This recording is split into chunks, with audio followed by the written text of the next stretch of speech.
The thing is, this has happened in the last 50 to 100 years of industrialized farming, that the organic content in the soil is going away because there's no replenishment. Are you getting any signs that governments are enthusiastic to try and do something about this?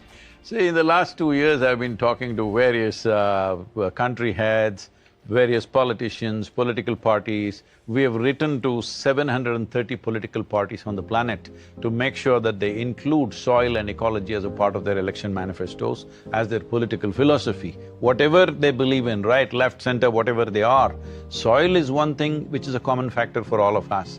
We're always looking at what divides us. It's time, if you don't understand the consciousness of this cosmos and stuff like that, at least you understand you come from the soil, you live off the soil, when you die you go back to the soil, that much you get it. So this is something that you're very concerned about, and rightly so, that there's a problem with the topsoil in America. 50% of the American farmers have not seen $1 in the last 12 years. And the highest suicide rate among all professions is among the farming community in the United States. I don't want to be that one who didn't care enough to do something which matters, because right now we are consuming the soil and food that belongs to the unborn child. This is a crime against humanity. I hear you. Let's make it happen. Let's make it happen.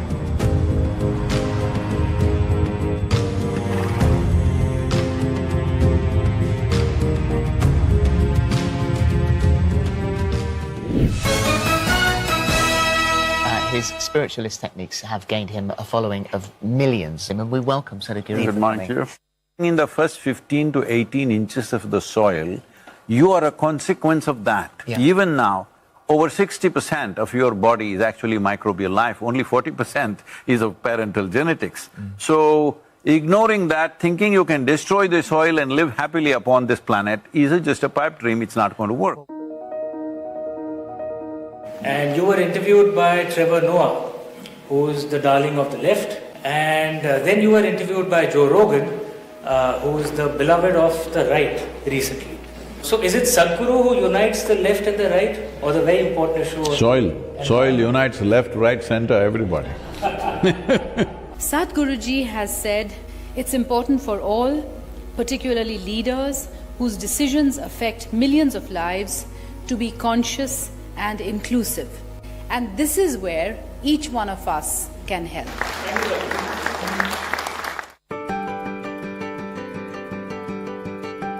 How are we going to make farming more respectable and more profitable as well? When I go to the farmer, we are only talking economics. How to enhance your income.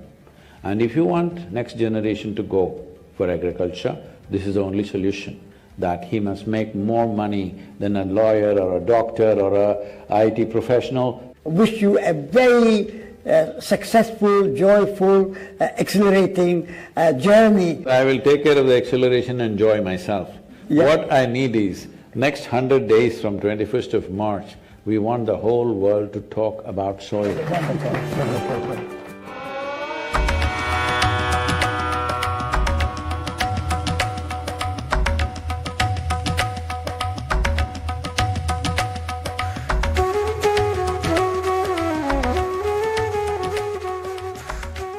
We're looking at how can we involve women as leaders in climate action. When this motorcycle journey is being flagged off, we are making a 7 or 8-year-old little girl flag it off.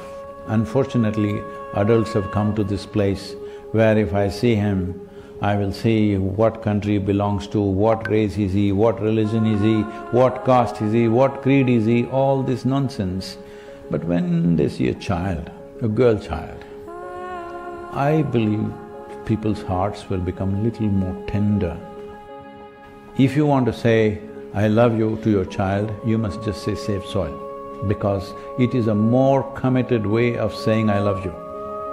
Sadhguru's gift of making a systemic issue so personal to each and one of us of this room, and the generational responsibility so relevant for everyone. You know, it's shocking and unnerving. We need to take this up and save the soil and act more sensibly and responsibly. It's an extraordinary campaign. It echoes what we in the Commonwealth have been aspiring to do for a number of years.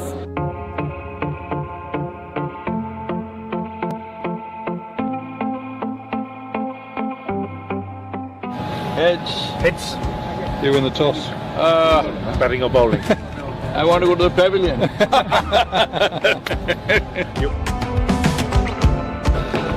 Catch me with Deva. There's your hero.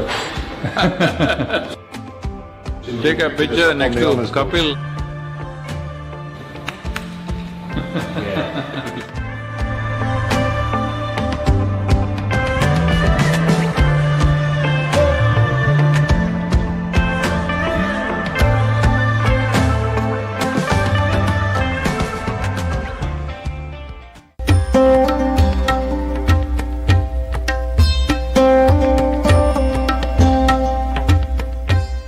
Sadhguru, it's a great pleasure to welcome you to London. You are probably one of the most famous Indians, and what you're doing today is really important because people like you who have a wonderful following of millions and millions of people, and what you're doing with that is so important with saving the soil. If only they could have seen this at COP26. So I think what you're doing is phenomenally important. You must write to the Brahmins to save soil, okay? All the children say save soil.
हंसा मोती हिरवेणी के रंग घाट पे चुगी रया हंसा मोती हर बज हीरा परख ले समझ पकड़ तेरी नजबूती हर बज हीरा परख ले समझ पकड़ तेरी नजबूती अरे गुरु नाम तो भज ले रे प्राणी और बात सब झूठी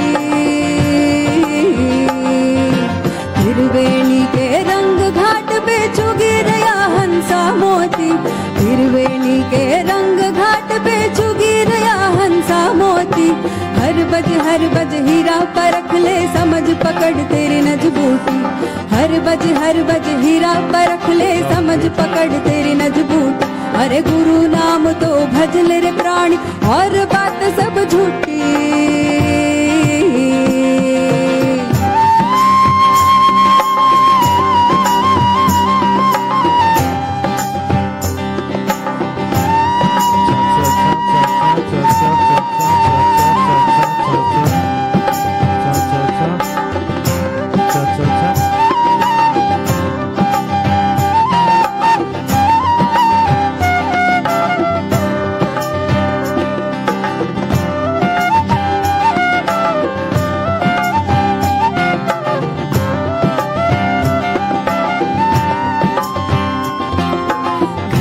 तिर्यक भेद न जाने पर तिरियाने तके मती घर की तिर्यक भेद न जाने पर तिरियाने तके मती पण तिरियारो कायर भरोसो जूता कई घर आवे मती पण तिरियारो कायर भरोसो जूता कई घर आवे मती अरे गुरु नाम तो भज ले रे प्राणी और बात सब झूठी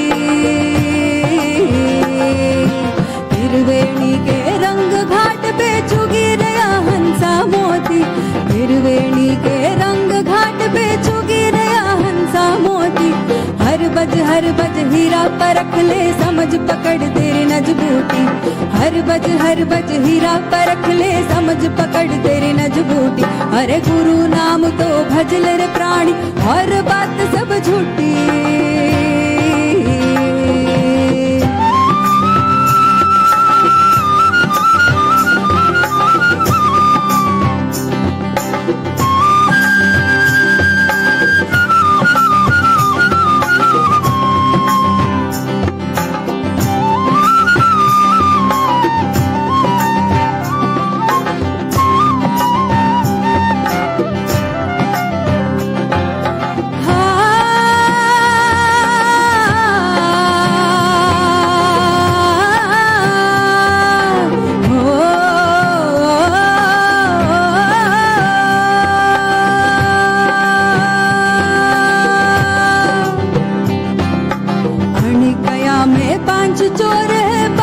पकड़ो सिर चोटी आणि कया में पांच चोर है पांच की पकड़ो सिर चोटी पांच के मार 25 वश कर ले जत जानू तरी नजबूती पांच के मार 25 वश कर ले जत जानू तरी नजबूती अरे गुरु नाम तो भज ले रे प्राणी और बात सब झूठी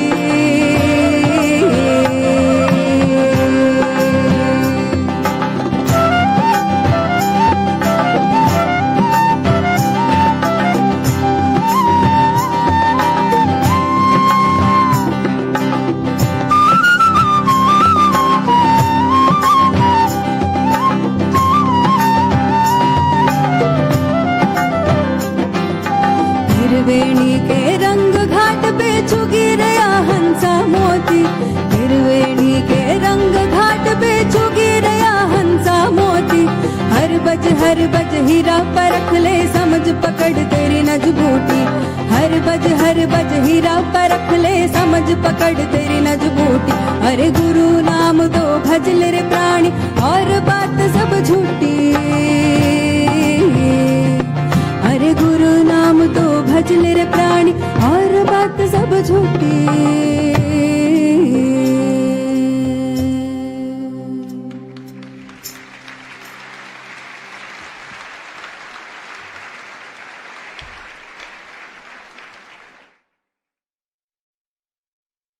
We invite our distinguished guests onto the stage.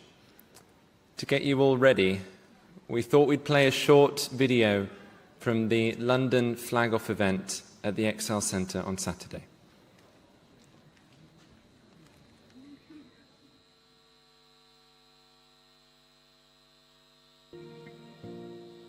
This many people, 6,000 people, with today's technology available, various platforms available, if you make up your mind, you yourself can reach 3 to 4 million people. Yes or no? So now, when you say such a big yes, now the question is only, will you do it or not? Will you make it happen? In case I don't make it, you must make it happen. The young people here should stand up and make it happen. It's not about the motorcycle, it's not about the journey, it's not about the song, it is about moving people on the planet. Make it happen, huh?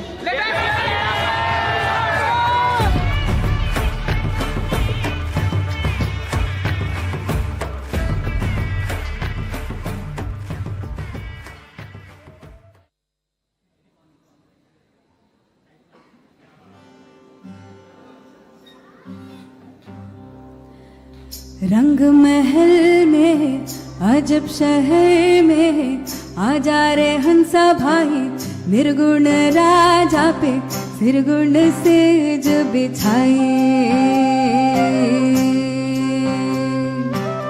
रंग महल में अजब शहर में आ जा रे हंसा भाई निर्गुण राजा पे सिरगुण सेज बिछाई हाँ हाँ सिरगुण सेज बिछाई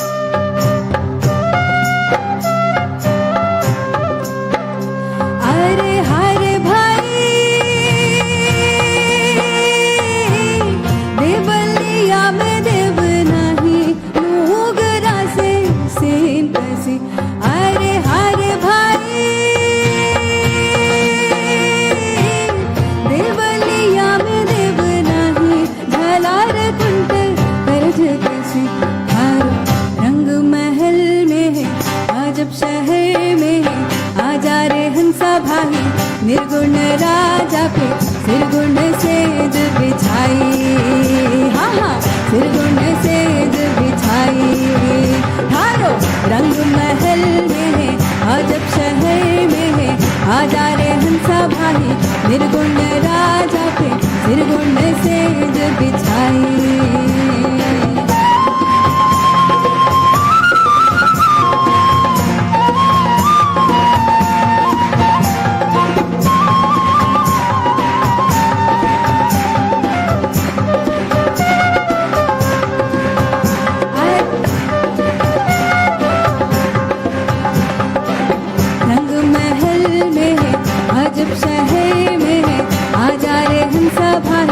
निर्गुण राजा पे निर्गुण सेज बिछाई अरे हर भाई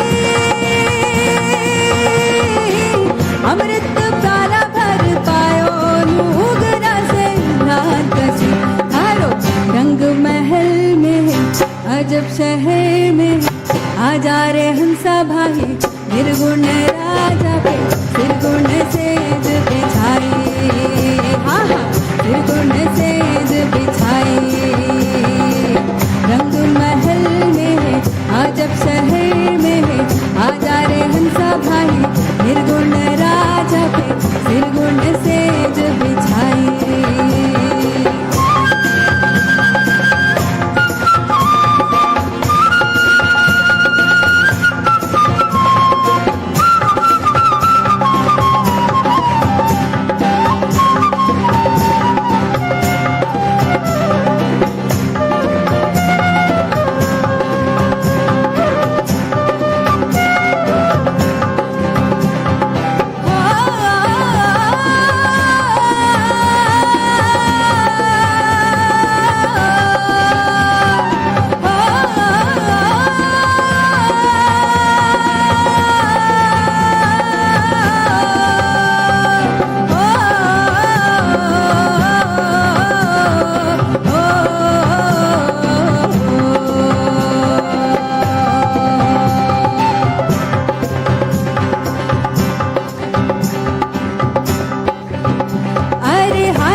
शहर में आजा रे हंसा भाई निर्गुण राजा पे सिरगुण सेज बिछाई सिरगुण सेज बिछाई हारो रंग महल में है अजब शहर में है आजा रे हंसा भाई निर्गुण राजा पे सिरगुण सेज बिछाई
निर्गुण राजा पे सिरगुण सेज बिछाई।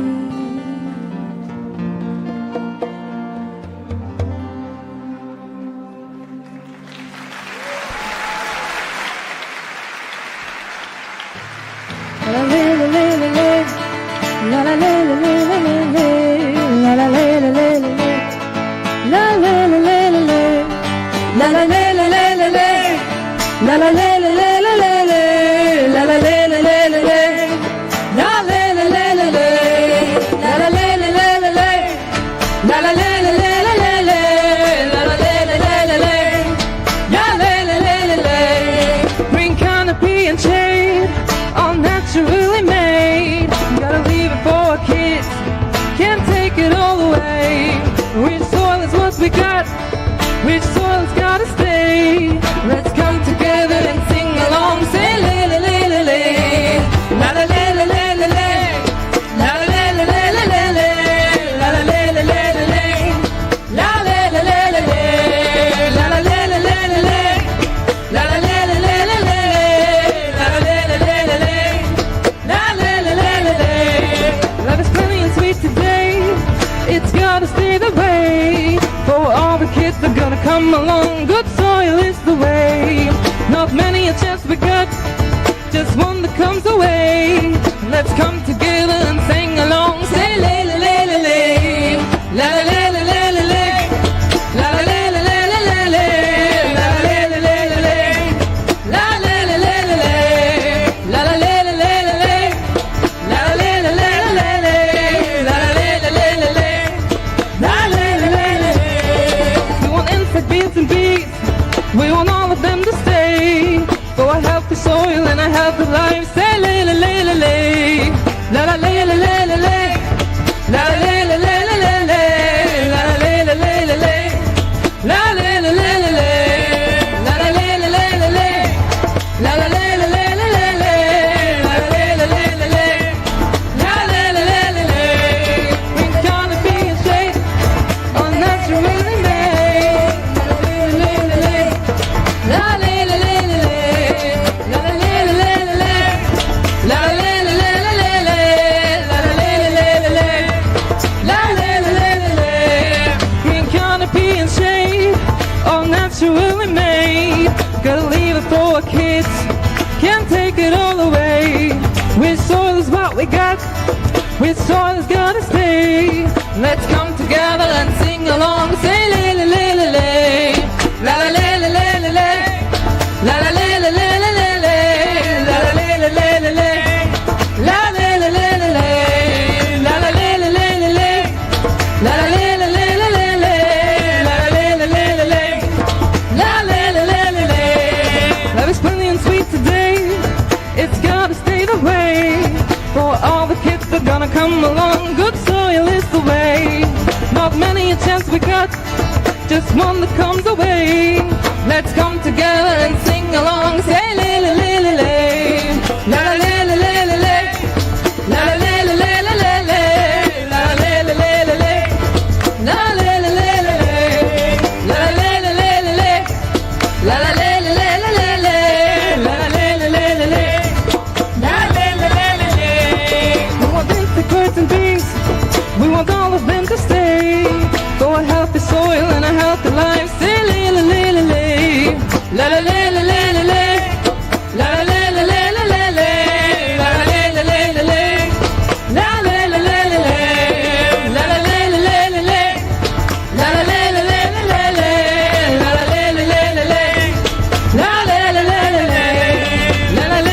la le le le le le, la la le le le le le, la le le le le le, la la le le le le le, la la le le le le le, la le le le le le.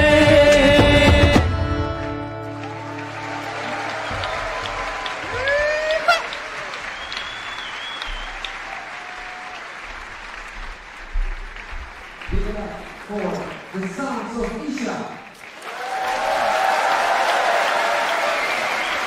Ja, as we say in Dutch, de sfeer zit er al goed in. It's an honor for me to stand here. And I will first do this in Dutch. Heb je er een beetje zin in? Nee. Ik snap, het is even een tijdje geleden dat we events hebben gehad. Dus ik probeer het gewoon nog een keer. En ik zal het ook in Engels doen voor de mensen die daar behoefte aan hebben. Are we looking forward? Okay, welcome on this, well, I can say conscious planet, a small little planet. We're right here. I see a lot of green, which is always a good sign. This is the Save Soul event in Amsterdam. And like I said, I'm delightful to be here. I'm Giel, I'm like a radio guy, and I'm hosting this podcast about, well, everything we're going to talk about this afternoon. It's called Kukuru, not to, well, not with Sadhguru, of course, but Kukuru. And before I will welcome our guests, I like to highlight the, well, significance of this event, why it is so important. And I think it's good, that's what I really like about this whole organization, that it's like a positive thing. It's not like, oh, doomsday calling, the world's going to an end. Well, actually it is, but it's like a rallying call. There's like a big window of opportunity, and with everything we do, what we eat, what we drink, maybe even what we think, we can change and we can make it a better way. And that's why, well, the founding father of this organization, Sadhguru, well, you see it over here, like in 100 days, he will be on his motorcycle and he will get to, well, meet global leaders, influencers, citizens all over the world, just to raise awareness and, well, to restore a bit of the soul health. So my question is, are we with him? Are we with him? Yeah! Hallelujah! So, now is the time. Before I go further on and introduce a small video, I'd like to say this whole event is supported by the United Nations Convention to Combat Desertification, the World Food Programme, the International Union for Conservation of Nature, and a lot of other great organizations. And it's our aim to inspire and to invite people and unite people, like 3.5 billion people, because like I said, every action will affect in a good way or in a bad way. This is a fun fact. A teaspoon of soil contains more organisms than there are humans living on Earth. A teaspoon, yeah? But on the other hand, it's, well, will take about 500 years to actually form 1 inch of that topsoil. That's heavy to know, but it is. So, let us now watch a video that explains the science of the purpose of the campaign, Save Soil.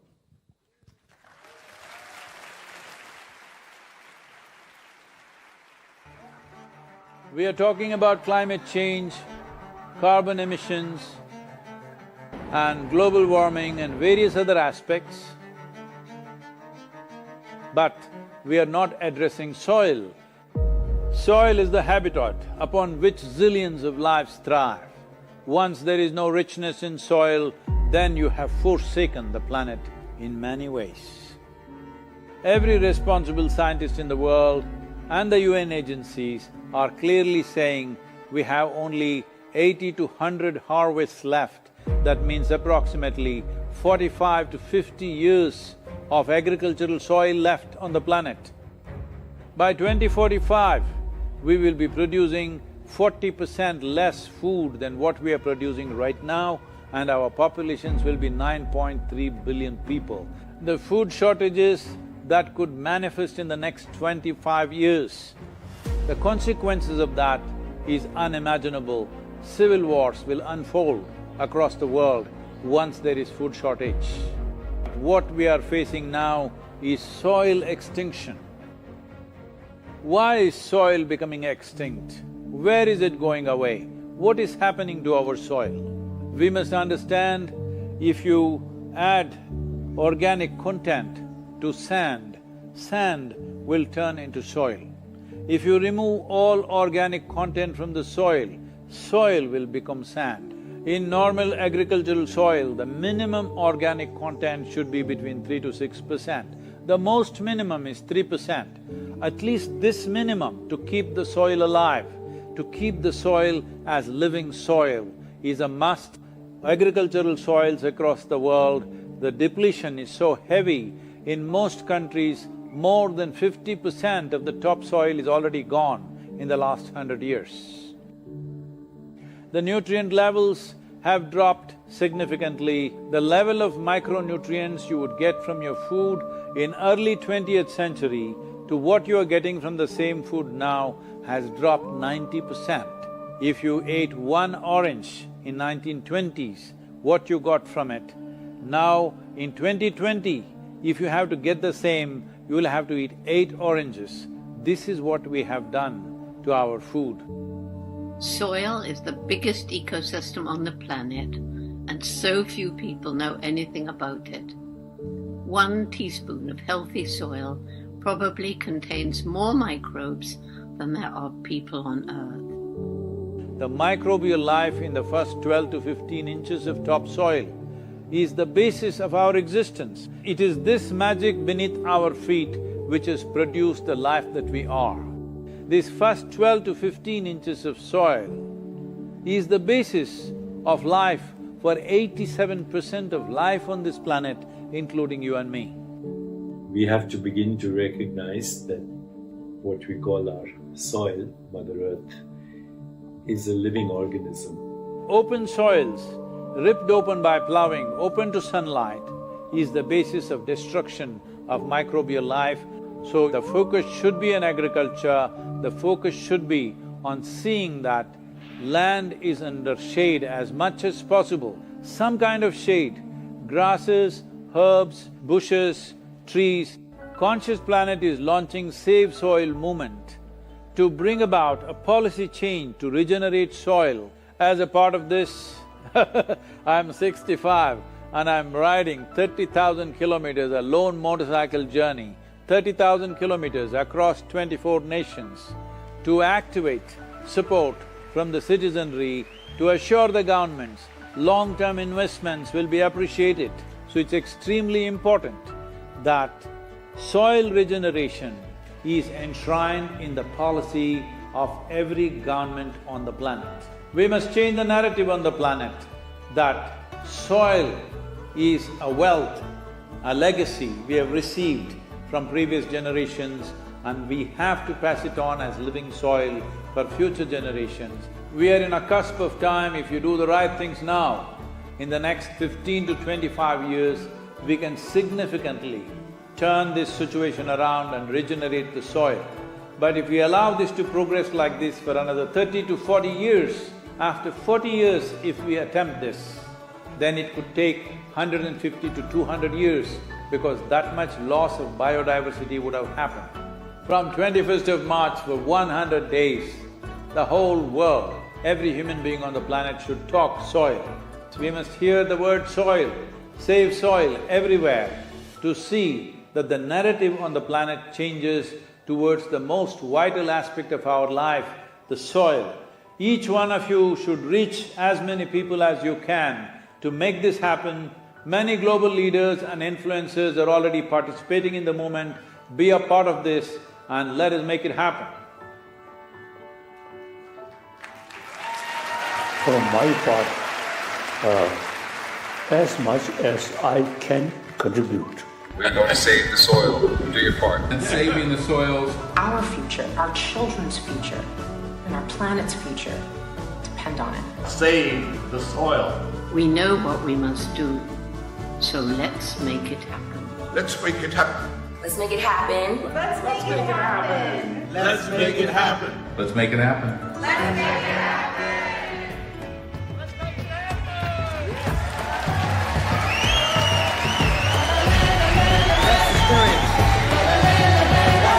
Let's make it happen.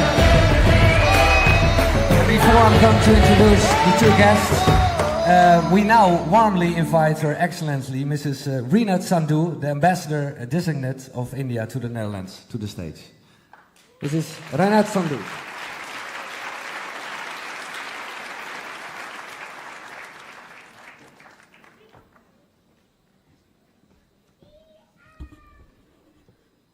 Good evening, ladies and gentlemen.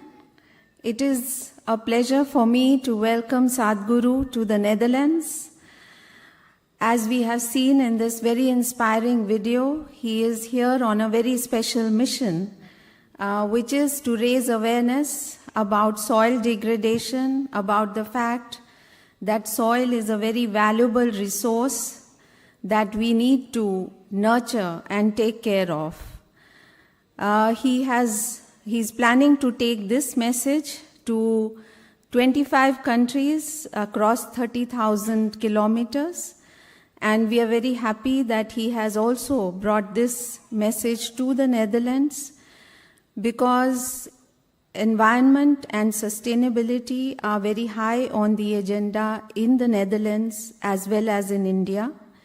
It is a global challenge for all of us to ensure that we protect our environment, not only for ourselves but also for our future generation. And therefore, I feel that this is a very relevant and a very significant message that he's bringing to all of us. I would like to wish him all the very best for this endeavor, for his journey, and I thank him for being here. I hope you all enjoy the evening. Thank you.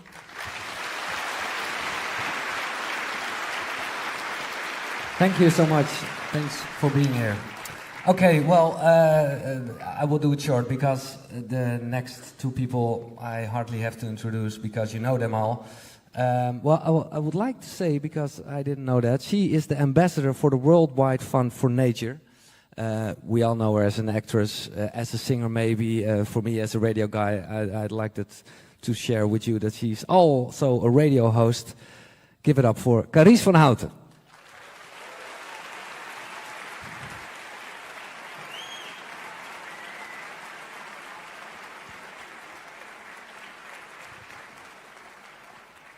Gaat goed, Carice? Ik ben heel zenuwachtig, ja, dat maar weet het gaat heel goed. Het gaat goed. Ik ben in een goede presence. Oké. Maar ik vind wel, want mensen kunnen ook denken, oh ja, Carice die wil even shine of wat dan ook. Maar ik weet, jaren geleden, years ago, we talked about this thing you did in, I think it was Rwanda with the gorillas. That, what I would like to say is you have a lot with nature. Yes, although I'm scared of a lot of animals. I shouldn't say that. I love animals, but I also can be a little scared. But I went to Rwanda and saw the mountain gorillas there, which I thought was I was a bit scared at the beginning.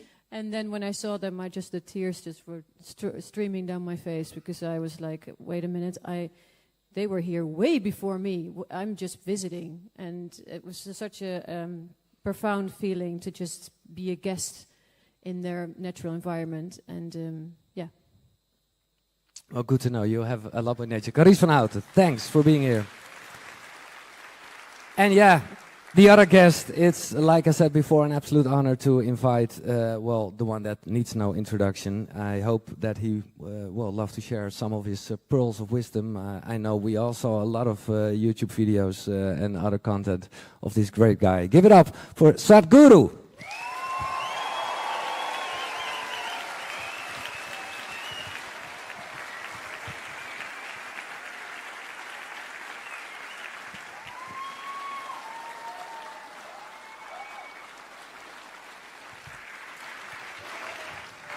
I have to say, you look a bit like a rock star, or maybe a rapper or something. That's with but those are the glasses, of course. Yeah, the motorcycle glasses. That's not good. That was not me. I was scared that she might take me for a winner.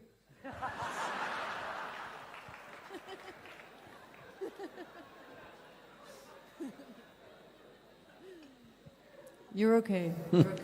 I'm gonna come even closer. I find it so far. We're so far away from each other. But I'm afraid that it will make that sound again. I don't know if it was me. Okay, are we starting? I'm an interviewer now. Okay, I've never done this in my life. I haven't followed you for a long time, I have to say. This was recent, like a few months ago, I stumbled upon you and you said something about children, and it really resonated with me, and then I started following you. And then I got a message saying, do you want to come here? And I immediately said yes, despite my anxiety for big groups, and having not been outside for That's 2 why years. we black them out, you can't see them. Yeah, but that trick from they're all naked, that doesn't really work for me. Anyway, so I immediately said yes. So basically I'm saying to you, I'm at your service. Whatever you want me to do, I'll do. Because I love this initiative. I think it's an amazing and very touching that you do this this enormous journey to save our home. And I'm very grateful to you for that. I guess as a mother of a 5-year-old, I don't want to be the generation later on in a few 20 years where he says, why the fuck didn't you do anything? While it was still possible? I don't want to be that person. Yeah, well, if you don't do anything. So what do you say to these parents that have that have to deal with that feeling of what can we do now? What can we, not only for mothers and fathers, but… See, it's not about dealing with that question when it comes after 25 years. No matter what you say, it could be too late. It's about having the sense to wake up now and do what's needed. When I say what's needed, all the data in the world, all the responsible scientists in the world are clearly pointing out that we are heading in this direction where in a maximum of 65 years, we could barely have agricultural soil left if we don't do anything right now. And by 2045, every responsible scientist is saying that we will be producing 40% less food than what we have right now. And our populations will be well over 9 billion. So, that's not a world you want to live in. That's not a world where you want to leave your boy. Because I want you to just imagine, in this city, let's take this city, it's peaceful and nice right now. If 40% of the people have not eaten in this city, do you think they will sit in some corners and quietly die? They're going to rip your civilization apart. Your civilization will evaporate in 3 days of food shortages. Not just civilization, your very humanity will evaporate in 3 days of food shortages because the chaos that it'll create will be such. This is not the first time, it's happened in the past. It has happened in the past. Famines have happened, other things have happened. When food shortages have happened, I'm not saying this just to shock you, but I'm saying this because people are asking me, Sadhguru, why at this stage in your life are you attempting something like this? 30,000 kilometers, have you lost your mind? Why I'm doing this is, see, if you look at the world, in the last 25 years, the area of deserts on the planet has increased by 10%. 10% more desert on the planet. The northern African deserts are about the same or larger than 3 times the Indian subcontinent. That's not a small bit of area, all right? And it's spreading. In the last 20 years, in India, 300,000 farmers have committed suicide. In United States, one profession which commits maximum number of suicides is the farming community. In the last 12 years, 50% of American farmers have not seen a single dollar of profit. All families are shooting themselves up. So, what else needs to happen for people to wake up? What else? Just about 70, 80 years ago, almost every part of the world has seen terrible famines. Famine is not fun. A bomb is better, believe me. At least it takes you. Famine is a slow fade of life. In 3 to 4 months, people die horrendous lives. In 1942, Bengal famine in India took 3.2 million people in 4 months. Their suffering, unfortunately, cannot be recorded and has not been anyway. There is no way you can record the suffering of human beings who see their children, their parents, and everybody who's little weaker than them starts dying one by one, and you are also fading away. And there have been situations in the world, in many parts of the world, where people have chopped off their children's arms and eaten it just to survive. I'm not saying these terrible things to scare you or to talk about a doomsday, world is going to end. No, the world is not going to end. The problem is, our populations are increasing, and if the food production decreases, it'll be a slow fade. We always think it'll happen to somebody else, unfortunately. No, it can happen to any one of us. Right now, the nutrient loss in the food is such, like World Health Organization is predicting that there will be a mental illness pandemic, I'm sorry. What this means is, the coronavirus pandemic means if there is one person here who's got the infection, all the people sitting in this hall may get it. That's what it means. That's a pandemic. Mental illness pandemic means what? That means every one of us who's sitting in this room are susceptible to some kind of mental illness. Why is that happening? One of the biggest things is lack of micronutrients in the food. We are not eating the right kind of food. There is no strength in the life that we are. We may have muscles, that is not the strength. The essential life must be strong. When I say essential life, the life that you are is only a consequence or a reflection of what's happening in the soil.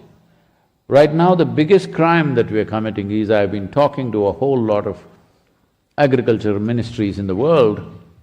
What I see is, even today, developed nations are still talking about soil like it's some inert material, and they're going to add this chemical and that chemical and fix it. That's not the way it is. It is a living system. It is the largest living system on the planet, not just the planet, in the known universe that we know. This is the largest living system, which is the soil. It is so complex. What is happening there, you are just a small representation of that. Even in terms of evolution, you are an outcome of what has happened in the soil. Well, will we get it now? Or will we get it when they bury us? That's the only option we have. If we get it now, such horrendous situations can be avoided. Will we be remembered, or will we become that generation which turned back from the brink of a disaster? Or will we be that generation which slept through and fell over? This is the choice we have. I would like to see that we are that generation who's responsible enough, alert enough, who will prevent a disaster, not cry and grieve after a disaster.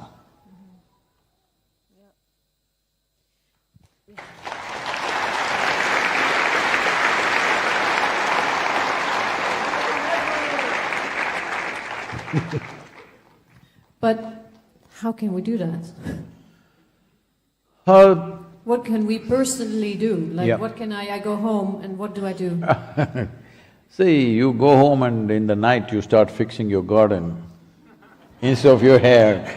And also, there's… people are more worried about revitalizing their hair than revitalizing the soil. That is true. How can we wake them up? What needs to be done where everyone's so in their own bubble and worried about anything else? Somebody was telling me statistics that the amount that is spent on neurosciences, including brain surgeries and all that, it seems the hair care products are about 5 times more than that. Really? Wow. Yes. Oh. But okay. Hair, not the head, that's a policy. Yeah. Anyway, if you go and fix your garden today, that's very cute of you, we appreciate that. But that's not the solution. Because the problem is in the agricultural lands. 71% of the world's land is under agriculture. That's where the problem is. Why did the problem happen? How did it happen? See, if you take sand and put organic content into it, it will become soil. If you take soil and remove all the organic content, it will become sand. So, this is all we have done. We've removed all the organic content in the last 25 to 40 years, in some countries up to 100 years, but largely in the last 40 years is the maximum damage. Why did this happen? Every farmer, 50 years ago, let's say, every farmer knew he needs to have some animals on the farm, he needs some trees and other vegetation, and he understood that without the help of the soil, he cannot really grow a crop. But somewhere along the way, somebody produced a magic powder. Today you call it fertilizer, it was magic powder at one time. Somebody brought this, a bag of it, and gave it to you. You threw it in your land, and suddenly your crops burst forth like that. In many places, the production increased 3 times over. 300% increase in yield happened in many places. Because the land was already rich, a little bit of infusion of fertilizer made it like that. But since then, we forgot that the organisms in the soil need organic content, and top of it, if you add some fertilizer, you will get yield. Like you're eating good food, and top of it maybe 1 or 2 vitamin pills, this, that, iron, calcium, something, if it's lacking, you take it. But now, because of these pills or tablets, you felt really great tomorrow morning, and you decided from tomorrow you will not eat food instead of 2, you will eat 200 tablets and you will be doing great. This is exactly what we have done to the land. We put some fertilizer and it produced results for us. Then we forgot, it can only be doctored application. It cannot be wholesale application of fertilizer. Because of this, the farming the cost of production has been going up and going up. Almost nowhere is farmer making any money. Because he's not making that, younger generation is not going for that. We've done some kind of a survey in India. Not even 2% of the farmers want their children to go into farming. Right now it's over 60%, not even 2% want that. See, farming means you have learned the magic of turning mud into food. It's not a small thing. If there are people here, young people, many of them with all kinds of qualifications, let us say you are an MBA, or let's say you're an MSc in agriculture, you come, I'll give you 10 acres of fertile soil to you, very fertile land. 5 different crops, just grow it and show it to me. You will see you will be a disaster, because farming is not like that. It needs meticulous application, there's an intrinsic knowledge about it. So in another 20-25 years when this generation passes, who has the knowledge to grow food? And where are we going to go? So this is happening across the world, but in some places very dramatically, in other places maybe not so much. So soil is an important part because right now people are thinking of various aspects, thinking that many problems are there. Yes, there are problems. Yes, there are issues of fossil fuel. Yes, there is pollution, all this is there. But soil is the main link in this carbon cycle of life. What we call as life is essentially the cycle of carbon. But today there are too many, online scientists or WhatsApp scientists, you know? What, sorry? WhatsApp scientists. Yeah. They read 2 messages and they become scientists. They're all… if you say carbon, they'll say, oh, poison, poison. We are carbon, we are all carbon life here. Everything that you know, from a flower to fruit to man to woman to everything, everything is carbon, isn't it? So this is a carbon life. What you call as life on this planet is a cycle of carbon. In this cycle or in this chain, soil is the vital link, the largest and the most vital link. That link is wearing thin. If it breaks in some way, if it becomes too weak, then the rest of the chain will start crumbling down. Every year, according to UNFAO, every year 27,000 species, I don't think it registers, 27,000 species of microbial life, both beneath the soil and above, are going extinct. 27,000 species. Everybody is very clear, in 25 to 35 years, or 25 to 40 years, let's say, it will come to a place where you cannot regenerate soil. So, we need to act now as a generation. This is a challenge, an opportunity and a privilege that we could turn the world around as a generation. Next and the next one will not be able to if we don't do it now.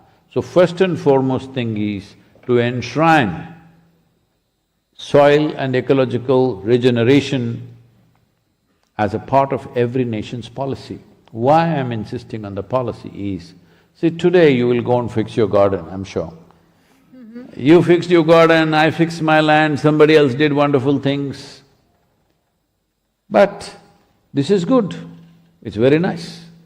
But this is not a solution, because this is what has happened. The previous generations had done farming very well, but in the last one generation, we've ripped it apart. So if you do it well, what is the guarantee the next generation will do it well? This is why it has to go into the policy, that this is the way to do it. Now, in this city, I don't know the laws of your city, but let me put it this way, suppose you have 25,000 square feet of land. You cannot build 25,000 square foot building. They will allow you to build 15 or 20,000 square feet. You have to allow some space for yourself, your neighbor, something. But in Europe, I don't know how the city is, but if you go to the old cities in Europe, you will see houses are built in such a way that there is no concept of a window, only one door, in and out through the same door. Because at that time there were no rules, everybody built whichever way they wanted, you can't change it now. So now there are laws, if you build anything more than you should build, the authorities will come and demolish it. But suppose you have 100 acres of land, you plow every inch of it, turn it into a desert in the next 15 years' time, nobody will ask you, why have you done this? Because there's no law. So we need to understand, soil is not our property. Soil is a legacy that's come to us in its living condition. We must pass it on to that little boy of yours in a living condition.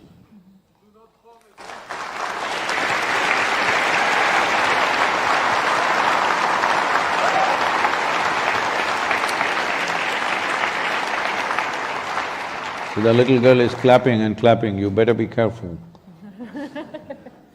You can affect policy change in this country, that's why I'm telling you. Yeah, that's why I'm here. Yes. Yeah, exactly. So do it. A question just that I've had anyway, like, it's a good… I mean, okay, I'm not a vegan. I should be, because I have a chicken egg intolerance. But then there's a whole different problem with vegan lifestyle, right? Not vegan lifestyle, but the farming of the soy and all that stuff. What's your opinion about that? See, at this point, I'm pitching for soil policy in every nation. I am not here to tell anybody what they should eat, because people can eat what is best for them. Now, people might have, or nations or cultures might have arrived at a certain type of food because at a certain time survival was the issue. When survival was the issue, we made certain choices. Now that survival is not the issue, definitely we should make wiser and better choices. When I say wiser and better, this is not my recommendation, it's for you to experiment. See, food means it is the fuel for this body. So if you eat something, it should energize you. You take your car to the gas station, or I take my motorcycle to the gas station, if I fill the tank, the motorcycle doesn't become lazy, boom, it'll go. But right now you're putting that kind of food into the system, if you put it, now you have to put coffee, tea, coke, something, one poison after another to get it going. So there must be something not great about the food that we're eating. So how to eat? What is the ideal food for this body? See, food is not a philosophy, food is not a religion, food is a practical solution for this body. In my way of looking at life, see, once you have come here as a human being, well, survival is not good enough. When survival is in question, well, it's a big deal. But once survival is taken care of, it doesn't mean anything. Something more needs to happen. Maybe people have never figured out what is that something more, but something more and something more needs to happen. In search of that something more, we're turning the planet upside down. That's all that's happening. In pursuit of human happiness and well-being, this is happening. So, this aspect of what should I eat should never be approached philosophically or through religious beliefs. You must experiment and see what makes you very agile and alert.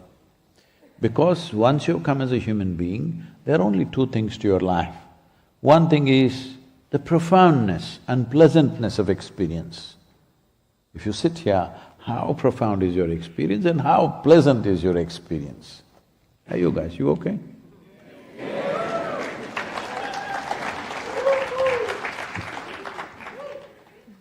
But when it comes to activity in the world, how impactful are you? That is the concern for everybody. Your profoundness of experience and impactfulness of activity, this is all you have with your life.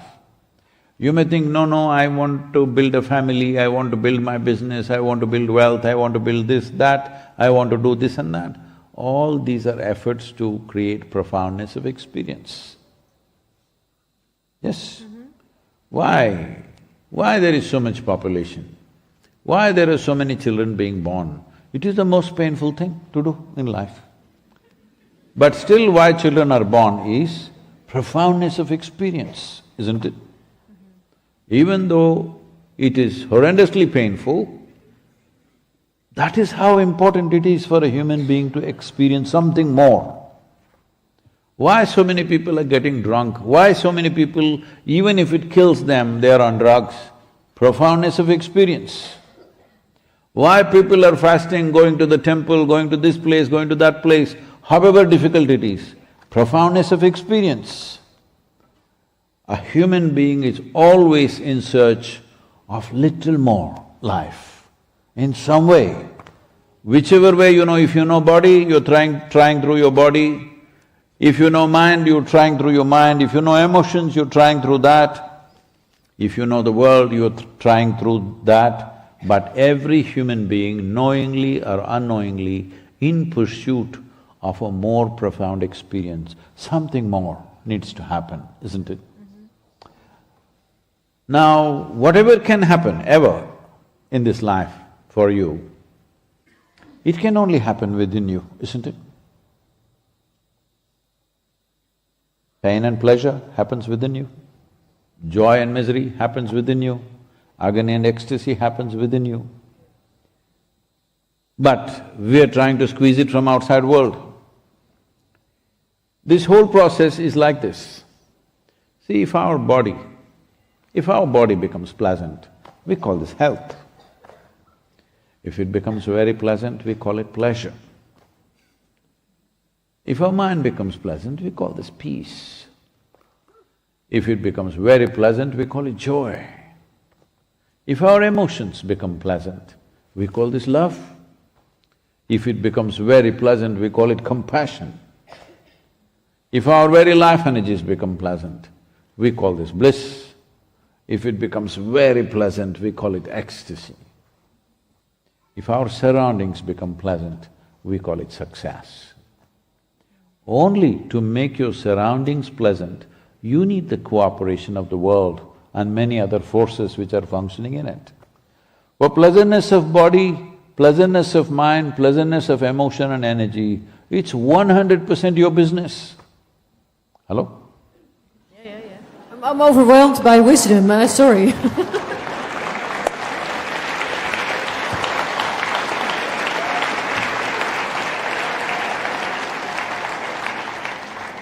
So, in pursuit of pleasantness, When I say pleasantness, you can call it happiness, joy, this, that, any amount of vocabulary. Essentially, you want your life to be pleasant. Now, many people believe life can only be good after they die. That may be true for others, depending on who you are. But I have some terrible jokes I won't tell today. I have a very terrible joke as well, but I'll tell you later. I'm on a soil mission, so I won't tell jokes. So, lot of people believe, it's like this. I'm sorry?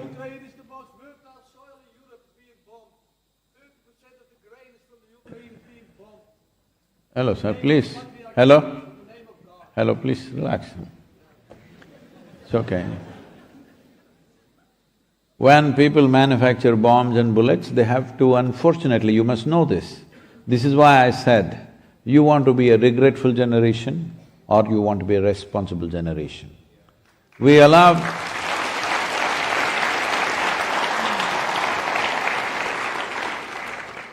You think all the nations which are manufacturing bombs and bullets and guns endlessly, it's the largest industry on the planet. When they're doing all this, you think they were doing it for entertainment? Hello?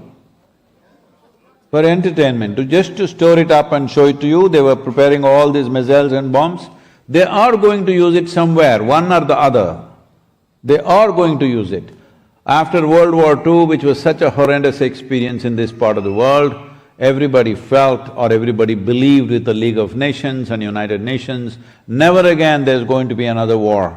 Since then, have we stopped one day? We've been fighting and fighting somewhere. Everybody has a good reason to fight. We thought when we crossed 2000, we thought 21st century is a new century, technological century, knowledge century, here we are not going to fight. How many wars since 2000? How many nations have been destroyed? Well, you need to understand, if you do not address it when it is building up, after it breaks loose, what to do? What do you do? You can sit here and shout, you can sit here and cry, but it's not going to stop. We as human beings, why so much destructive power is being built on the planet? Is this needed for us? Should we not address this in our nations, wherever we are? Well, it may not be in your power to suddenly diffuse it, but have we even thought about it? Are we thinking about it? Are we looking how at least in the next 50 years or 100 years such things don't happen? No, we're building it up and building it up. First thing is, a moratorium or a ban on using new technologies for war efforts, at least that you must stop, isn't it?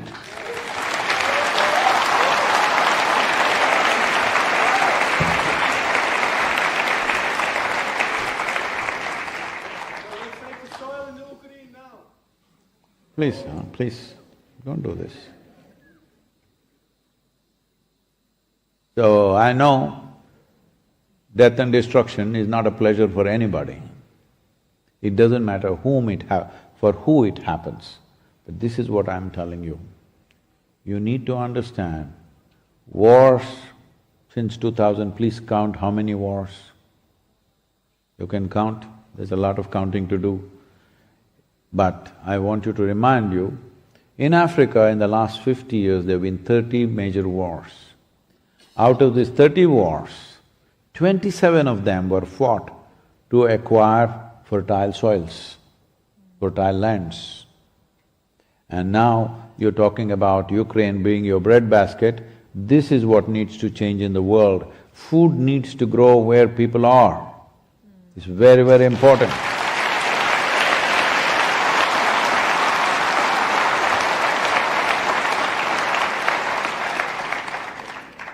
Otherwise, in one way or the other, it'll be exploited at some point.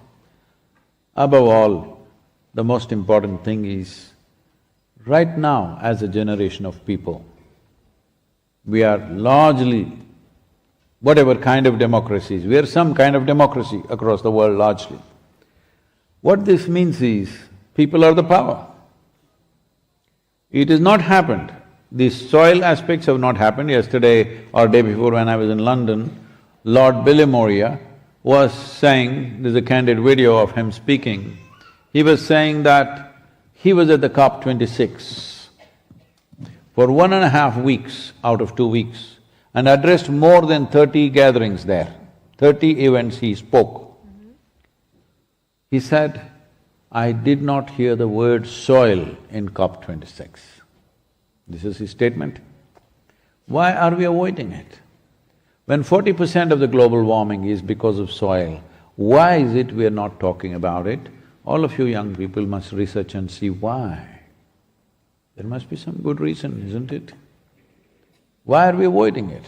But at the same time, in the last 2 years, I've been talking to various scientists across the world, decision makers, officers in various positions, agriculture ministries. Just everybody knows soil is the serious problem on the planet. And largely everybody knows what is the direction of the solution. They may not know the details of the solution, but most people know the direction in which it needs to go. So when I look at it, 2 years, wherever I speak, everybody says, yes, Sadhguru, this is the most important, Sadhguru, this needs to happen, please do it, Sadhguru. And I just thought, everybody knew what's the problem and everybody knows generally what is the solution. It looks like they were just waiting for an idiot to bell the cat, and here I am.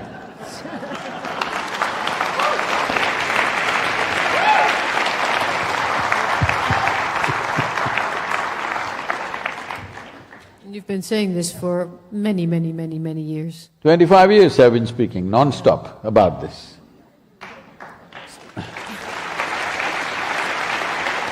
So I guess that's the good thing about technology and internet and… Yes, that is a good thing. We can use that. People keep asking me, Sadhguru, why? Why are you doing this now? Why such a risk you're taking for yourself? Yes, people were asking me, Sadhguru, why are you wearing sunglasses inside? I said, this is my invitation to the sun. Through northern Europe, I will wear sunglasses through day and night, so that sun is out every day. Because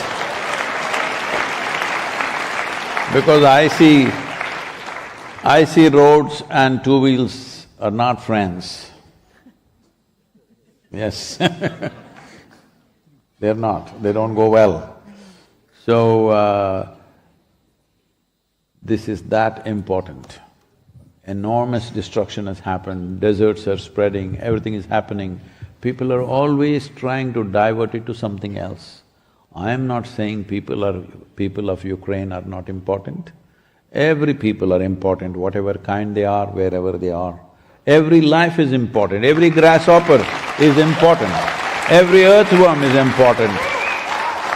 Every life, every bird, every plant, every microbial life is important. So important that without us, the planet will flourish. Without them, there cannot be anything growing here, all right?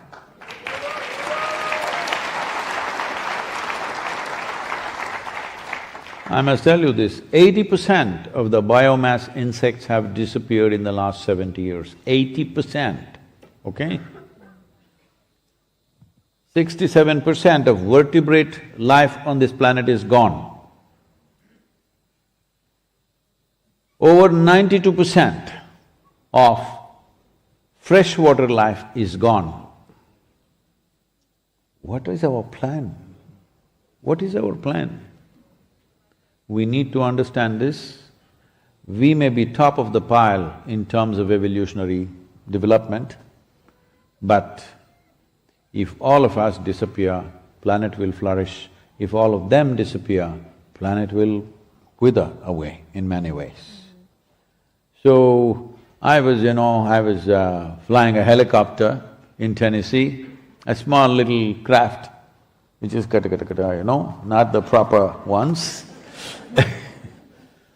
So, weather was good and so we pulled up the doors.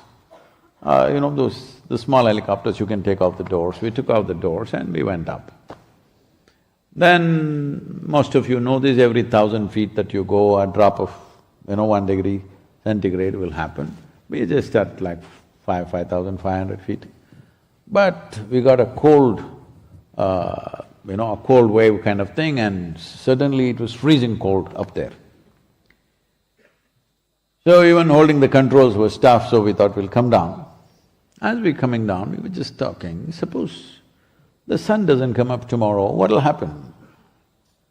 And then we started guessing, maybe in another 6 months this will happen, that will happen, maybe you don't have to make ice creams, you can make it anywhere on the street, and some nonsense, we were talking like this. Then I came down and I just looked it up. And it says, in 18 hours, if sun doesn't come up or sun disappears, in 18 hours' time, almost everything that you know as life on this planet will be gone. 18 hours. And I just looked this further. If all the insects die on this planet, in about 2.5 to 4 years, all life on the planet will go away. If all the worms disappear, in 1.5 to 2 years' time, all the life on this planet will go away. Worms. If the microbial life goes away completely, planet will end within a few hours. Because 60% of your body itself is microbes, only 40% is, parental genetics. I will tell this to your boy. Because then he will say, Mom, you're just 20%, you don't tell me all this.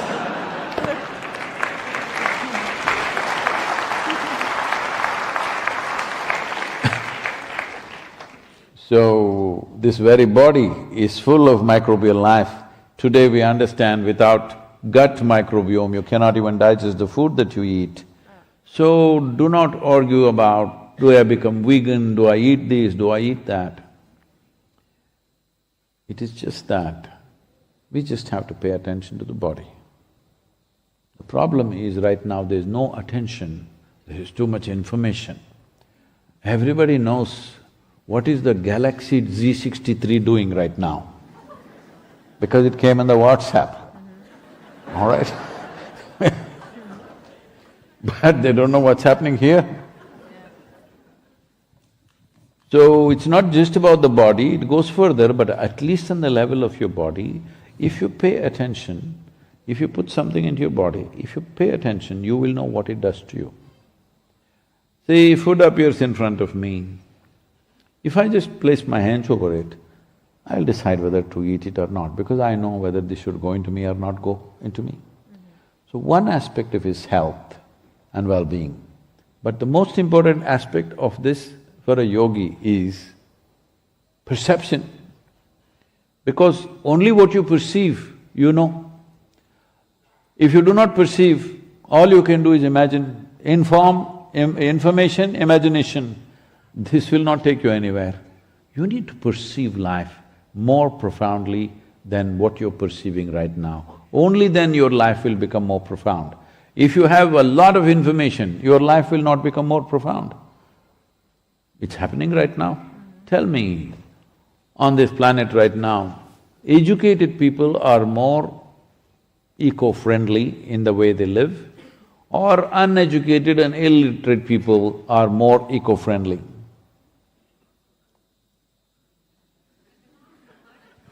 You're asking me? We are the ones who are talking to each other. No.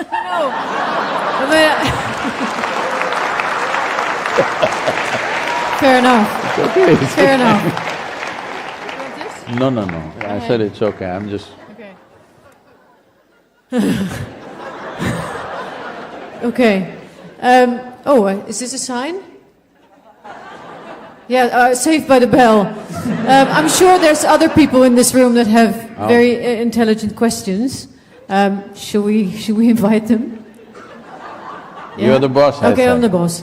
Does anyone have an intelligent question, or just a question at all?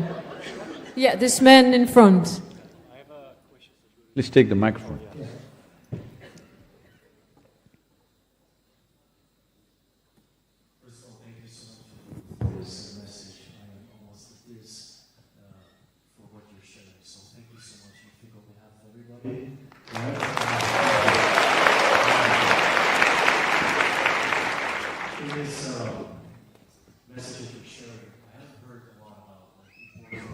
Please, a little closer. What? Water? Global warming is happening. We know how much wood has been that we water the soil that you're so passionate about and we're sharing here. But why is that like not talked about as much, and how can we incorporate it to do even better? Thank you. So, is water, air important? Yes. See, it's like this. If you don't eat for 8 to 10 days, you could start dying. If you do not drink water for 6 to 7 days, you could be dead. But if you do not breathe for 2 minutes, you could be dead. Hello? So what is the priority? Air, water, soil. Food is soil, water is water, air is breath. But it's very wrong to look at them separately because it's one cycle, one tremendous life energy happening there. We are looking at everything keyhole, water, air, this, that. Let me tell you this. The soil on the planet can hold 8 times or 800% more water than all the rivers on the planet put together. That's where it should be. If the organic content is very rich, that's where it would be. See, if you go into a rainforest or any thick jungle, not with any implement, just with your fingers, if you dig like this, 3-4 inches, it'll be damp. That means it's humid, there is water in the soil. That's how it should be, and that's all your crop needs. But now we are irrigating. To what extent? I do not know the stats about Netherlands, but let me tell you the stats about India. India is using 84% of its groundwater and every other surface water we have for agriculture to feed 1.3 billion people. But if you enhance the organic content in the soil, let's say to 8 to 10%, your irrigation requirement would come down to 30% of what we are using right now. That is, see, that needs… the little girl says,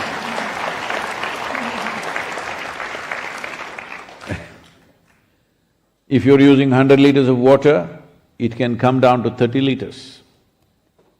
Or if you raise the organic content to 12 to 15%, your irrigation requirement will come down to 10 to 15%. That is, 100 liters could be shrunk to 15 liters. Anyway, water is not a problem because water is not gone anywhere. 1,000 years ago, how much water we had in this planet, we still have. Or do you think some water escaped to Mars or Venus or something? Nothing like that happened. Water is still here. It is just may not be where you need it right now. It's somewhere else. Because water can exist in all the 3 states. It is here, there, somewhere else, not where you want. Or you're in the wrong place. Any one of them.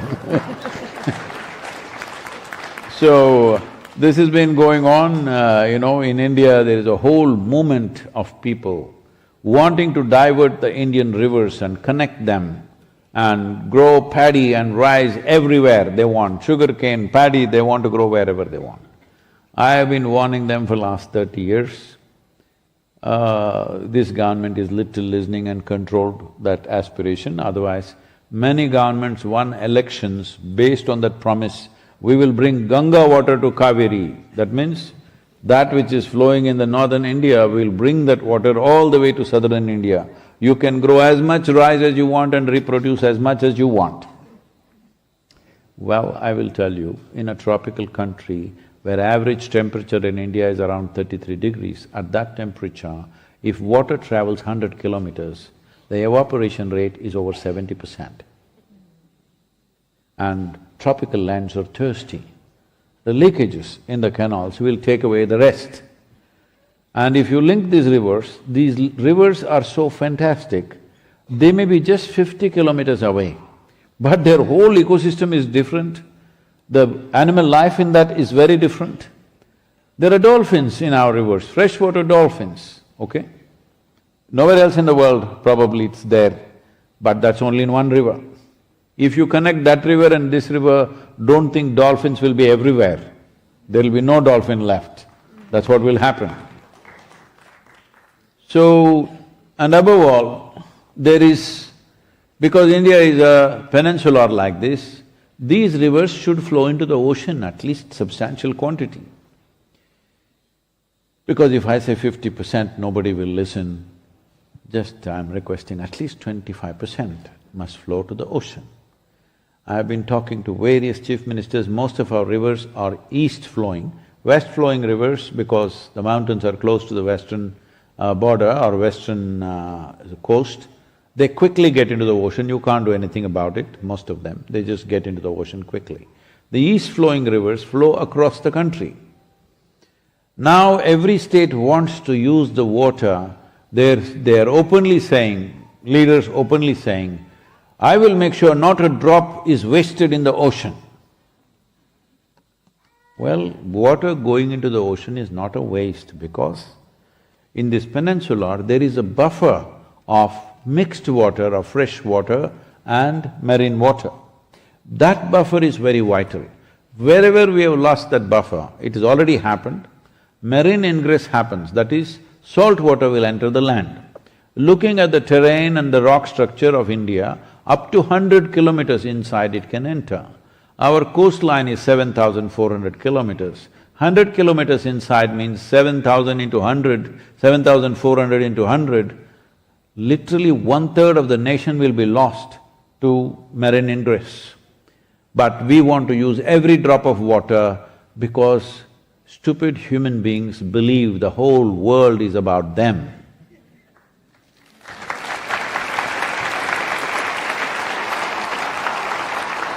Are there any other questions? Raise your hands and there will be a microphone near you.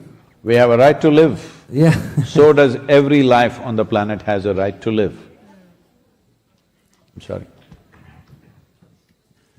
Thank you very much for your talk, Sadhguru. We had a chance to meet this morning. Sadhguru. I very much agree for what you're saying. I would like to add something.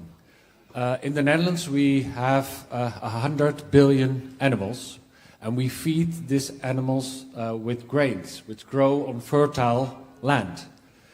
We should use this land for growing crops for humans. Do you agree with that, that we can improve the food situation on the earth when we use arable land for growing crops for people and have animals on land, marginal grounds or rest feed? You're a lawmaker and thank you for being here. And if I say what you're wanting me to say, all the steak eaters will make a steak out of me. Anyway, you know, I'm not known to back off from troubles, so he's getting me into it. But well, he said what he wants. Thank you so much. Is there another question maybe? No, I'll answer that question. You want to still answer? Oh, sorry. Do you want to ask something? No, I will… I said I don't back off from troubles, this is why I am. So right now, 51 million square kilometers of land is being used for agriculture on this planet, out of which 40 million square kilometers of land is used to raise animals and their feed. Please, does it sink into you? 77% of the agricultural lands are mainly used either for raising animals or their feed, okay? And leave the ecological concerns, every doctor in the world is telling you with red meat, your healthcare bills are as high as they are mainly because of what you're eating. The headquarters for most of your chronic ailments is in your stomach. Yes, it's also slowly shifting to your head, that's another matter. But most of the ailments are because of the way we are eating and what we are eating. So, one aspect of this is You don't have an animal at home and you are not going to slaughter it and eat fresh meat. It is processed, it's kept somewhere, 1 week, 2 weeks, 4 weeks, many of them 3 months later you're eating. This will cause enormous amount of trouble for the human body. I will not go into the details, gory details of that, but some other day I'll come here just to talk about food. That day we will do that. But I'm saying, if everybody consumes 50% less meat consumption, 20 million square kilometers of land will be free. If at least 40% of your diet comes from trees, well, in temperate climates, you have only fruits. In tropical climates, we have both fruits and vegetables which come from trees. So if 40% of your diet comes from trees, you will see your healthcare bills will come down minimum by 50 to 70% of the nation and of the individual. Right now, for example, the most affluent nation on the planet, United States, spends 3.2 or 3.25 trillion dollars as healthcare for 350 million people. India's economy is not yet that much, it's somewhere close to that, but for 1.3 billion people. So why is it… See, affluence means this. Why does an individual person seek affluence, or why does a society seek affluence? Initially, it is a question of nourishment. See, if you are getting… what's your currency? Currency? Euros. Euro, okay, I'm sorry. So let us say you're earning only 10 euros per day. I know you don't, but I'm just saying. You're earning 10 euros per day and you are eating just whatever meagerly meals that were there. Then your dream is, if I earn 20 euros per day, I can eat better. This is an aspiration within the human being. So initially, it is a question of better nourishment. Later, it is a question of variety of lifestyles that people choose. This is why affluence is sought after both by individuals, societies and nations. So the most affluent nation on the planet, which has a whole variety of choices of nourishment and enormous choices about lifestyle, spends $3.25 trillion on healthcare for 350 million people. That is a statement on what you're eating.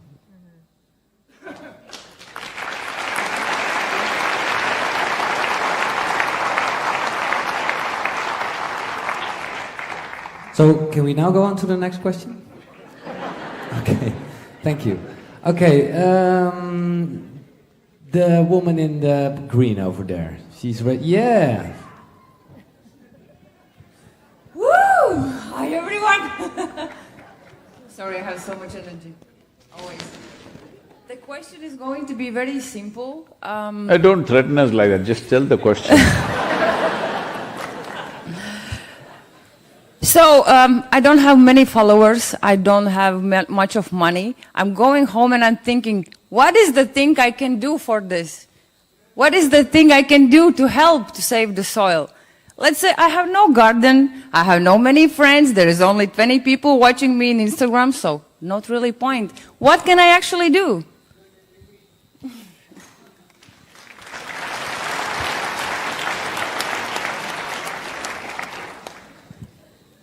You said you have so much energy.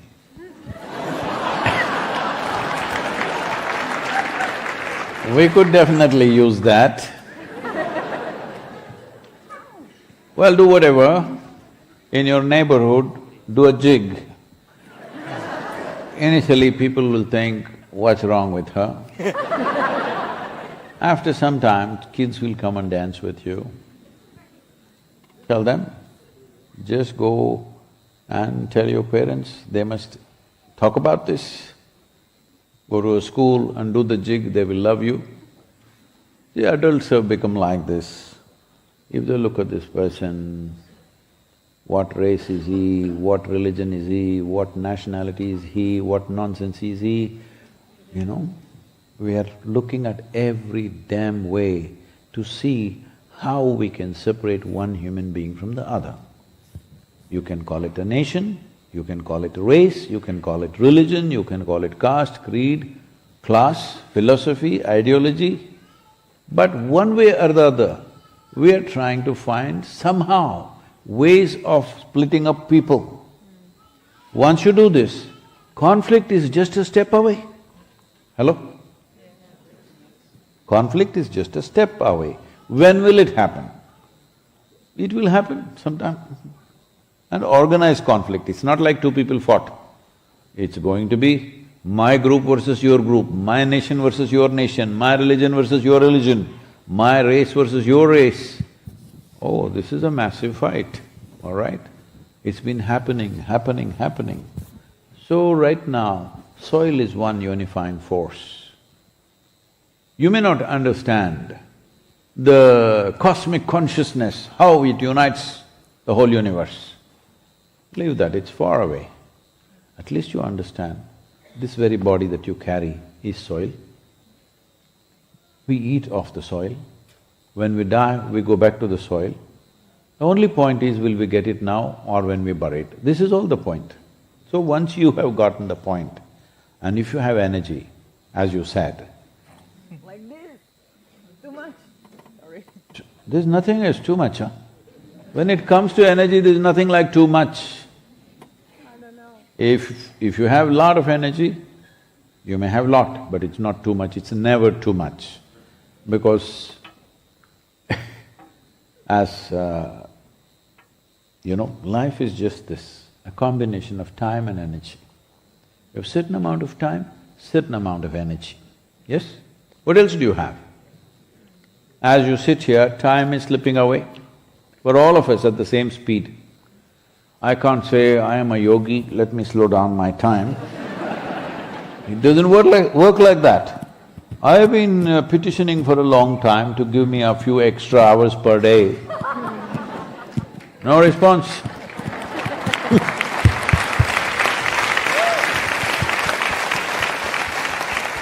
Only 24 hours, and it goes at the same speed. In your experience, you can slow it down or hasten it. See, on a certain day, you're very joyful. 24 hours went off like a moment. Another day, you're a little depressed. One day feels like a year or a eon, depends on how depressed you are. So, time is a relative experience in that sense. So now, you need to understand the only way you can make your life impactful and effective is to enhance the energy, because time, nothing you can do, it just rolls.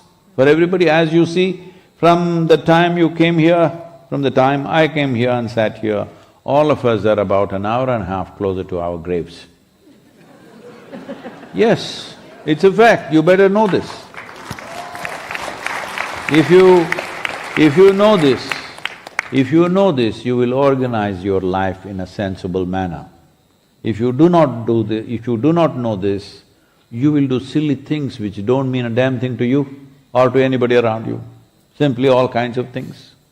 If you really knew you're racing towards your grave, do you have time to get angry with somebody, quarrel with somebody, do some nonsense with somebody, wage a war with somebody? Do you have time for all these things? People come and tell me, Sadhguru, this enemy, I can't bear him, what to do?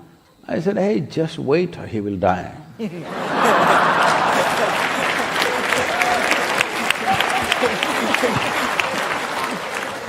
You don't have to do anything, you just wait, either he will die or you will die. Both ways the problem will be solved. So now you have lot of energy, time is very limited. So how to employ it? Well, each human being has to do it in their own way. So you don't have social media following, link up with somebody. Carice, am I getting it right? Yes. I got it. I was afraid I'll say her name wrong. I won't try his. So, I'm sure Carice has a following. Link up to that and every day say, save soil, do something, pick up one fact from the website and keep saying it. People will think you're a soil scientist in 3 days. And I will tell Carice to retweet you if you tweet something sensible. Huh? I'm saying go and request people. I'm saying at this time if you don't talk to people, at this time if you're shy of doing something, I'm telling you in 20 years' time, we will be a very regretful generation. Please let's not go there.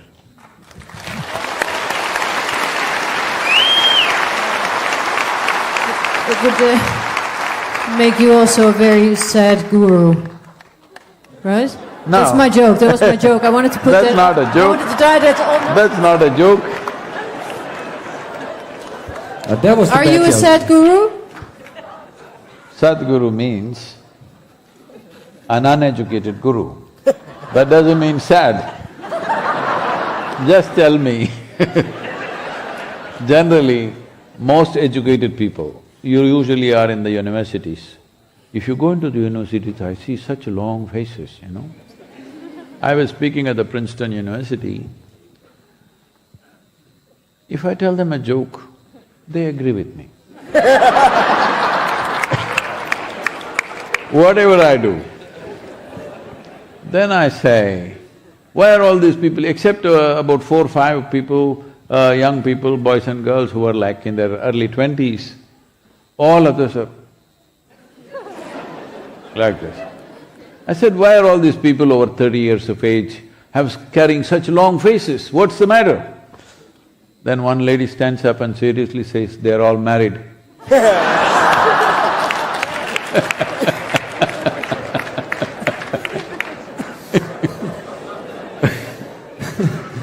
Okay, I think it's about time for maybe the last or maybe 2 questions. That depends on the length of your answer, so I think it will be the last question. There's like the balcony, and people can raise their hand as well because there's a microphone. There's a little girl here also.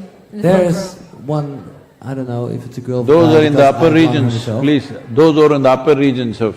Yeah. There's a little 5-year-old here. The mic is coming. Please. We give the mic to her? Yeah, but first let her do the question. Yeah, I don't know if this is gonna interfere. No, it won't. No. I have something for you. Yes, ma'am. I have this for you. What to do? I have to try and take this, right? Ooh. Oh, this is a pistachio, it's just for me. Thank you.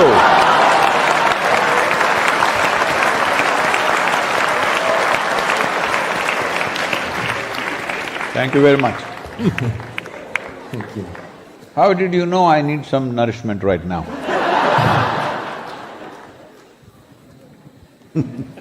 Okay, there's the question. Yes. Hello, Namaskaram Sadhguru. Where are you? I'm here, over here. Up here. They're upstairs. Upstairs, Oh, in the light. Yeah. Hello. I have a question.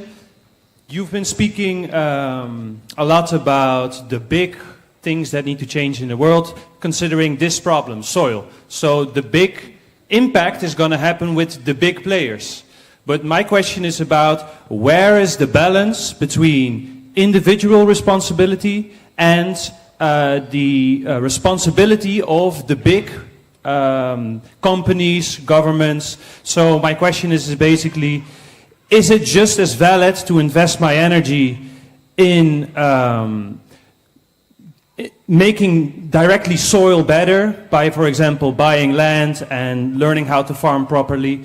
Or is it better to invest my energy in changing the big players in the world, which is not something in my direct control, but of course, since we're a democracy, it's there's some kind of influence. So my question is how to manage this balance between individual responsibility and the big companies that have a big role in things.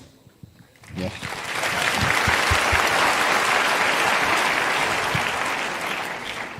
if that lock is about locking up your heart, you must unlock that, you know. This one. This is the Dyalinga pendant. So I'm not on lock, I'm open, I'm free. That's good. So, see, right now, the situation is this. I didn't want to tell you this, but now you asked this question. So in the last 10 days, we have already 6 nations from the Caribbean region signing up for the soil regeneration program. And another 8 nations are on the way.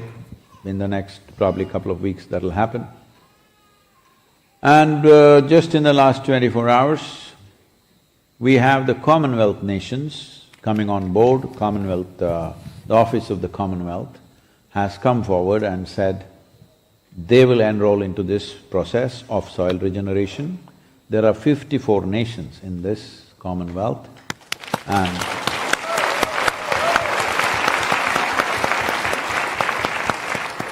so these 54 nations account for 2.5 billion people on the planet.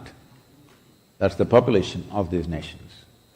So they are coming through, and there is a Chogam meeting. No, that's not an eatable, and the Chogam is a conference, okay?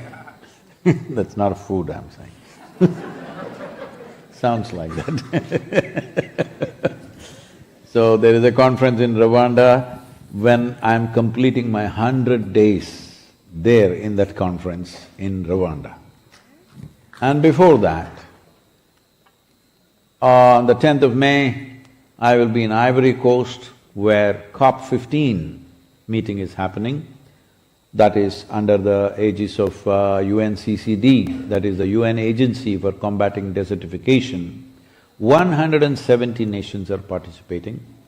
I'm speaking there, and the Secretary General of UNCCD is 100% with this. They have come on board with us after seeing the success of Kaveri Calling, how we have implemented this on the ground, large scale. So, most probably, all these 170 nations will move in that direction. The real question or the problematic question is the pace. Which country will move at what pace? This pace depends on, one thing is the determination of the individual nation's leadership, and another is the economic conditions of a given nation, and another is certain agricultural practices or traditions which are already there, which are some of them are very disruptive. Touching them with large segments of population could be a political issue for some of the national leaders. Another thing is the distractions. Right now, EU, you are part of EU has postponed regenerative agricultural measures which they were about to announce in the next 2 months by 2 years because of Ukraine. Well, Ukraine, unfortunately, what's happening is happening. You don't have to stop this, but now this is postponed because in many ways, this is all it takes. A little distraction and we will postpone vital actions that are needed on the planet. Continuously this has been happening, not today, it's been happening for 20, 30 years. Every nation, just one excuse, they will postpone it. One excuse, they will postpone it. I think the people who live here must put a little pressure that you don't have to postpone it by 2 years because there is an Ukrainian war. Yes, it's an unfortunate situation, but that's got nothing to do with this. We are still eating, we are still breathing, hello? We are doing everything else, but vital things that we need to do, we won't do. We must do, it's very important. Especially now that a lot of food was coming from that country and now because of that war and disruption, maybe I don't know how many years it will take for that country to recoup, because I'll forgive 20th century because 20th century was full of blundering idiots, they had 2 world wars and endless number of wars all over the world. We thought 21st century will be free from that. But nations which have been bombed out in 21st century, are nowhere near recovery after 8, 10, 12 years' time. Hello? Yes or no? Nowhere near recovery at all. So, probably this also is the same story. It will not recover just like that, because once you destroy everything that people have, disrupt people's lives, they coming back and boom, building it back. It's not like that. A nation cannot be built like that. So this is very important, we don't move towards destruction. Once you move, building back is not an overnight job. That goes for soil also. If you destroy soil like he was quoting in the beginning, 1 inch of soil, to create 1 inch of soil, it takes 500 years. What is your lifespan, I would like to know? 52% of the world's topsoil is gone already, you know. 30% of United States topsoil is gone, 30%. Gone, not there. Where did it go? You've heard about the dust balls in United States, the dust bowls? So massive, millions and millions of tons of soil took off because these are very fragile prairie lands. These are… the United States, the western part of United States is a large-scale grassland, very fragile. Only when those grasses were there, when animals were there, this was managed. The moment you started plowing, the winds blow very, very hard in this region because it's a plain land without any mountain structures, nothing. From the ocean it just blows. So when this happened, millions of tons of soil landed in New York City. So people are still talking about it. So I was there and somebody was saying, I don't remember the number, they said some millions of tons of sand and soil ended up in New York City.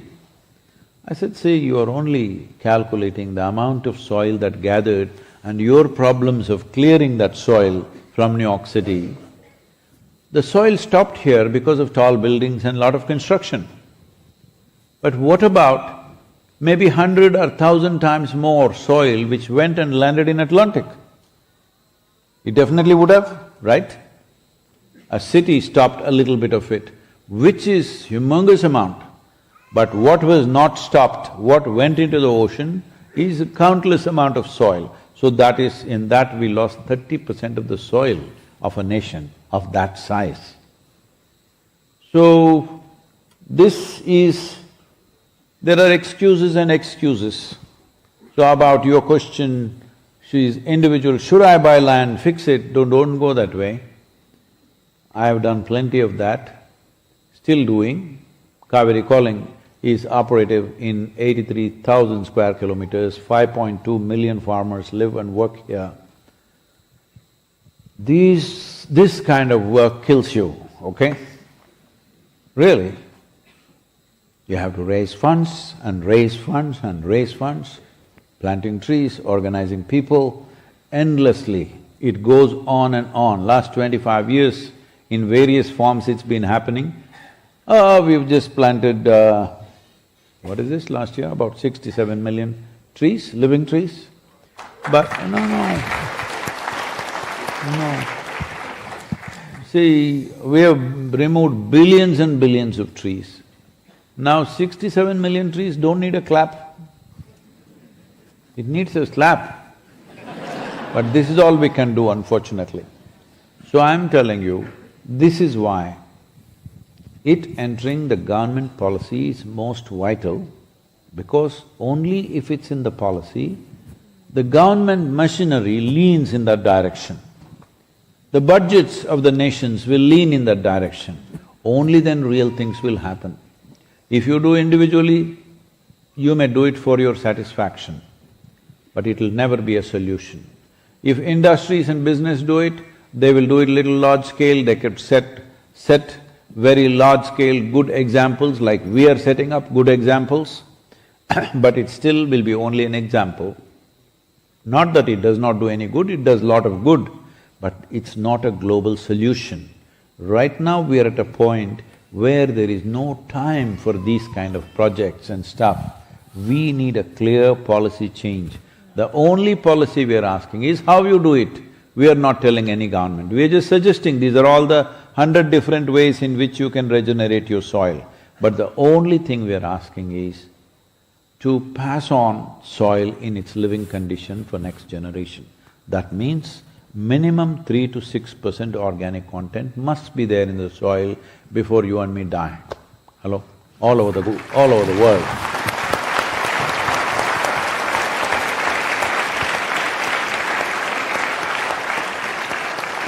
It's getting very serious. Can I tell them a joke? Is it okay? Maybe some famous last words? Yeah, it's the end of the Huh? evening. Maybe you have some famous last words? Yeah, Okay. jokes are also good, I just hear. You want to say? No, I did my joke. That's all I had.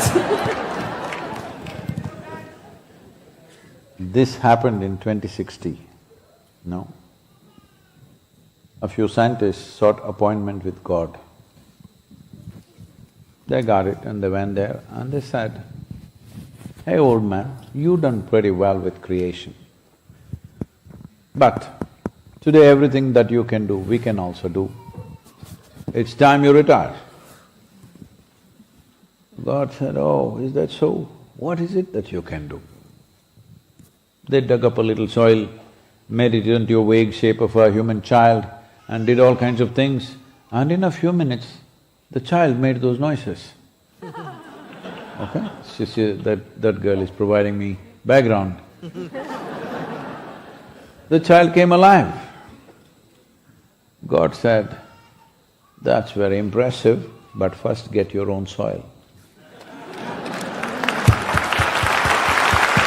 Ladies and gentlemen, Sadhguru Carice Houten, thank you so much for your time. Carice.